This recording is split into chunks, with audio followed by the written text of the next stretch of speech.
Lots of articles are out there claiming that Captain Marvel surpassed $760 million in worldwide total, except that's not exactly true. It should surpass it after Monday's numbers are released, but it did not surpass it after the weekend box office numbers. The weekend box office numbers have been revised down by $2 million.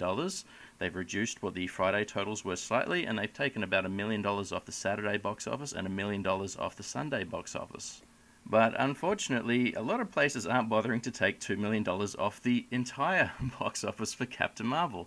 When we take a look at Box Office Mojo, for example, which is normally a very credible place, we can see in the top right, in the big bold numbers, we have $264 million for the domestic total for Captain Marvel. Now, what it did say until very recently was $266 million. So they did, in fact, adjust the number from 266 million to 264, which is supposed to be the more correct number.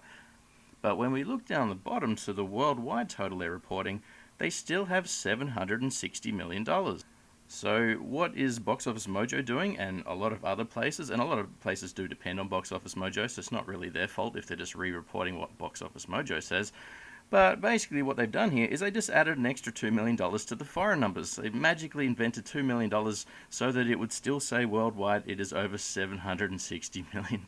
So it's a very minor thing, but it's unethical to do such a thing. That, we're $2 million out, we'll just add the $2 million to the top line numbers the same, so people don't notice some strange discrepancy where, I'm sure it said it was over 760, and now it's only $758 million. But it gets a little bit more worse than that. When we actually look at Box Office Mojo's international breakdown, they show a listing of about 50 countries, and they've got what they're actually reporting their numbers are, which is great. They've got some actual figures here to see what's going on. And at the top, they report that it's $495,869,447. And you can see a whole pile of numbers there for each of the countries, for what the actual countries have reported so far. But when you actually add up all of the official reported numbers from the countries, you get 319,088,501. So, according to Box Office Mojo, there are $180 million that no one knows where it comes from. Okay, there's just $180 million missing. I guess I hope nobody bothers to add up their figures. So they have what looks to be a web page that has a whole pile of numbers and a total at the top, but it's not a total at the top. So they have the semi-official numbers reported for overseas. They've got the actual numbers reported from overseas. There's an absolute massive gap between the two numbers, and they just went and just added another $2 million to their pretend total just to make the whole thing add up to $760 million. Now, Captain Marvel should earn somewhere around $4.5 to $5.5 million on Monday, so that means that it should definitely surpass the $760 million total everyone's reporting.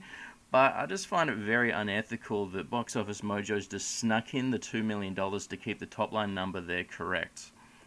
If we take a look at thenumbers.com, which is another very good reputable site with a lot of box office history numbers, they're actually being a bit more honest. They haven't revised up the official international box office number from what it was reported before, but they have revised down the domestic box office total to what is supposed to be the accurate number of 264 million, and so it has the total worldwide box office gross right now at $758,884,063. And when you look at the international breakdown on thenumbers.com, they're also a lot more ethical than what Box Office Mojo does here. They actually have where the 180 million extra is. Here they say it's 173 million with their totals.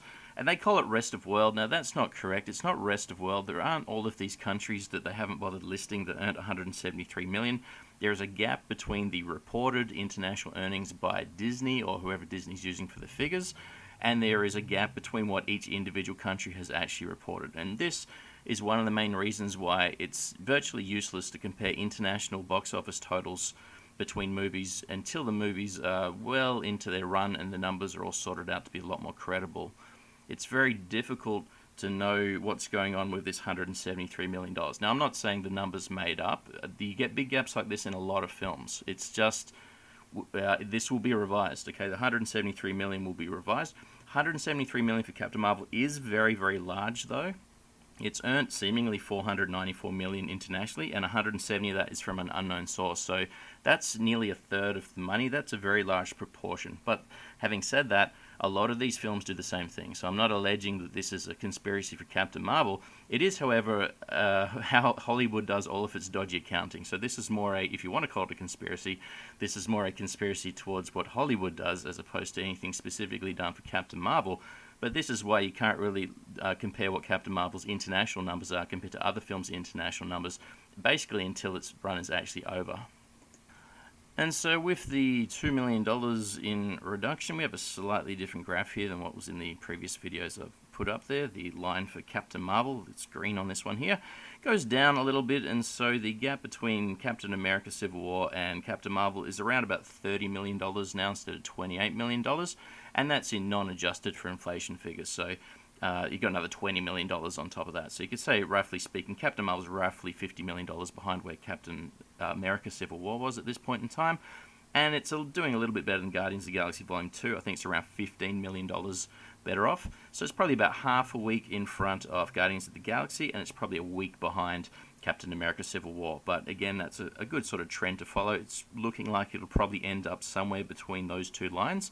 That's probably a very good prediction as to what the total will be, which is a bit higher than what I predicted. I predicted 382 million, but it would be between those two lines, I would estimate. Wonder Woman is still a very good film to compare it to, putting aside all of the fangirls that hate Wonder Woman and love Captain Marvel for whatever reason. It's just a film that has a very strange trajectory. You can see here in the graph that it overtook Captain America Civil War's total eventually. This is in non-adjusted for inflation terms, but it had a very bad start. And so whether or not Captain Marvel can maintain its box office and keep above Wonder Woman, or whether it will slowly die off like pretty much every other film did compared to Wonder Woman, is still interesting to keep an eye on to see what will eventually happen.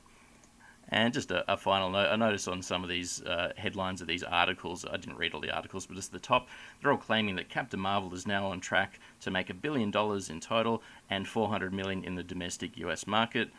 I've said it could make $1.1 billion in total, and I've also said that it won't make as much money as Wonder Woman, which is $412 million, or $416 million adjusted for inflation. So it looks like more and more people are agreeing that Wonder Woman's domestic total will be greater than Captain Marvel's. Thanks for listening, and I'll catch you next time.